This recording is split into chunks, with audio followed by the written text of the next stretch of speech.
Hey, what's going on, guys? It's Ban with Retro Handhelds, as usual. It's Ban's hands, and today we're taking a look at something that's a little bit smaller than what we usually take a look at. It's the Pixel 2. I've actually been really excited about this one because, honestly, I actually liked the original Pixel. I got this from Stubbs, but it looks like this one was sent over by MechDIY. The Pixel 2 is the latest kind of small form factor metal handheld. So let's get into it. Oh, that's nice. You know, you're getting really tiny controls. You're getting a small device overall. Yeah, you're getting a handheld that runs off of a lot of the stock firmwares that you might be able to see. That is a nice red right there. 3326S, 1 gig of RAM. Mali G31 MP2 GPU, 1800 milliamp hour battery, 2.4 inch 640 by 480 display. That means, 4x3 classic. What do you expect? It's given me a lot of memories of the original Pixel. Actually, one second. This is the one I've been using the most, the original Pixel, Mu Mini Plus, well, not Plus, Mu Mini, a Game Boy Micro for comparison. You're kind of coming from a lineage of small devices out here. Accordion style manual. It's a little bit larger. And honestly, for the people who felt that the original GKD Pixel was a little bit small, this might be it for you. Yeah, it's quite a bit smaller than the Mu Mini standard. This was one of my favorite small handhelds. It got dethroned by the Pixel, and now I'm hopeful that the Pixel 2 can do the same thing. On the top, you've got one screw, R2, R1, and you got L1 and L2 on the side, volume up and down, as well as your TF card slot. On the bottom, you got your Type-C port, as well as your 3.5mm headphone jack and your downward firing speaker.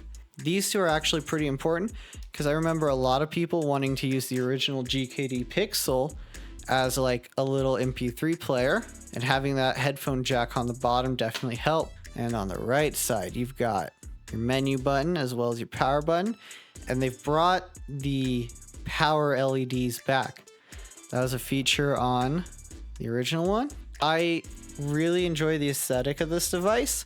I really enjoy the metal feel of it because when you're throwing it in like your bag, you're throwing it in your pocket, it's going to be something that, you kind of have to think it needs to last, it needs to survive, and usually these metal shells definitely help with that. At 1800 milliamp hours, you're going to deal with a battery that's a little bit smaller and shorter than most other 3326 devices, but should you really be surprised when it's this small? A normal, most 3326 devices we're used to have 3.5-inch displays. I will note IUX, powered by Rockchip.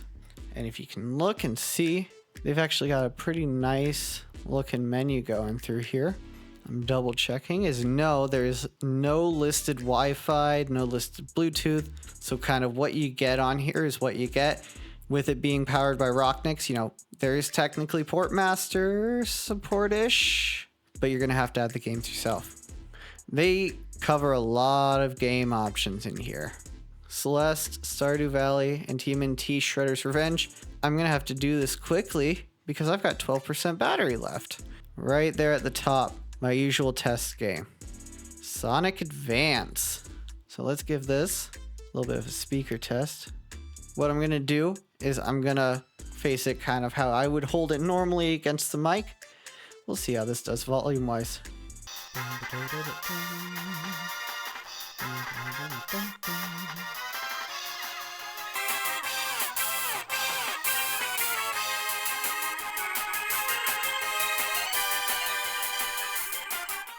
Okay, that speaker is actually pretty good. I had that on max volume. I might have been a little bit too close to the microphone, but I didn't hear any clipping on it when it went, and honestly, that was kind of nice. Now, the shoulder buttons are all the way up here, so if you're going to use those, you're going to have to hold it a little bit awkwardly.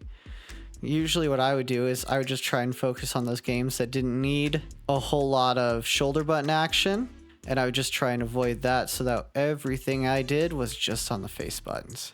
When it comes to cost, it's been a bit hard to get your hands on these. I actually ordered a green one from MechDIY, hoping that it would get in so I could do this video with it. But I'm still waiting on mine to show up. So depending on where you get yours, you might get your Pixel sooner, you might get it later. From MechDIY at the time, it was about $80 for just the handheld, which for a 3326 is a little bit expensive. At the same time, it's not the worst thing in the world. I've paid more for less. The D-pad, it's pretty similar to the original one, but I'd say it's actually slightly better. It doesn't have as hard of a click to it if you press right in the center.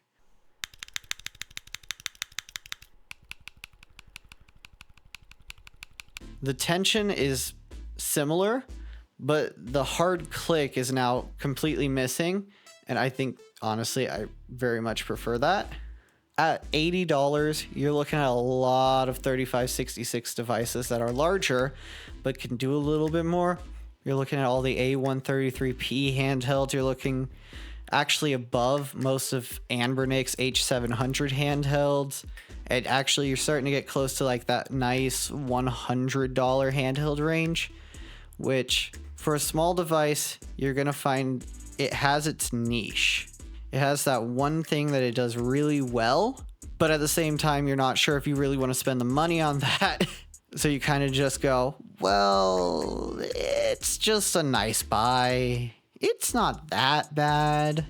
Do I feel like it's something that someone should buy? If you're looking for this thing specifically, you're looking for the best mini handheld, you're looking for, I don't know, an upgrade to your GKD Pixel, you're looking for a size decrease from your Miu Minis or whatever. If you're looking for something that kind of fits this small form factor, I think you're looking at something that's actually pretty nice. If you're looking for something that's going to be durable, I'd say that's going to be pretty good as well. One thing that I will note, and that I don't see just kind of browsing through, is that some people did notice they had some light bleeding with their models. I'll be doing some testing and hopefully a full review on the RH website about this one, so that'll give me more time to see if that's the case with this one as well. But off first glance, I actually really do like this display. Off of my first impressions, I actually do really like how this thing feels in hand. It's probably going to be the thing that replaces the original Pixel for me. The one thing that saved the original Pixel was its custom firmware. I don't believe this will be any different. I'm really going to be living off of anything I can get that'll make it a little bit easier to get around. That's the thing, is it's really however you choose to set these handhelds up. Every single one of them is different. They're not all going to do the same thing for you. So really, it's just, what are you looking for? For me, this is actually one of the niches that I want filled, because I love having something small that I can take with me. If this is what you're looking for, I think it'd make you happy. It feels good. So, as always, be sure to check the description, do the whatever it is people tell you to do. As always, thanks for watching. Bye.